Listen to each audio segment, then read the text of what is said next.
আগামী নির্বাচনের পর নির্বাচিত সরকার কি ধরনের গভর্নমেন্ট সিস্টেম বা সরকার ব্যবস্থা প্রতিষ্ঠা করা দরকার বলে আপনি মনে করেন?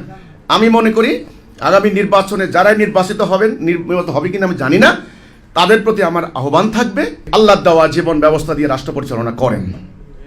সেই রূপরেখা আছে, ভয় পাওয়ার কিছু নেই, কাউকে ভয় পাবেন না। যদি না করেন তাহলে অতীতের সরকারগুলি এভাবে বিপুল জনপ্রিয়তা নিয়ে ক্ষমতায় গিয়েছে, স্বৈরাচারের তকমা দিয়ে দেশ থেকে পালাতে বাধ্য হয়েছে। আমার স্পষ্ট কথা, আমরা কোনো পয়সা চাই না, কোনো টাকা চাই না, মন্ত্রী মিনিস্টার কোনো এমপি পদবি দিতে হবে না। আমাকে বহুবার বলা হয়েছে রাজনৈতিক দল করেন, আমি বলে যাব না এই হানাহানির মধ্যে। আগামী দিন যারা এই সরকারে যাবেন, আমরা আপনাদেরকে নিঃস্বার্থভাবে মানবতার কল্যাণে আল্লাহর তাওহীদ ভিত্তিক রাষ্ট্র ব্যবস্থার রূপরেখা দিতে চাই। যদি আপনারা বাঁচতে চান, হানাহানি বন্ধ করতে চান, আমাদের প্রস্তাবনা বিবেচনা করুন, প্রস্তাবিত ব্যবস্থা দিয়ে রাষ্ট্র পরিচালনা করুন। যদি করতে পারেন সম্মানিত হবেন দুনিয়া এবং আখেরাতে।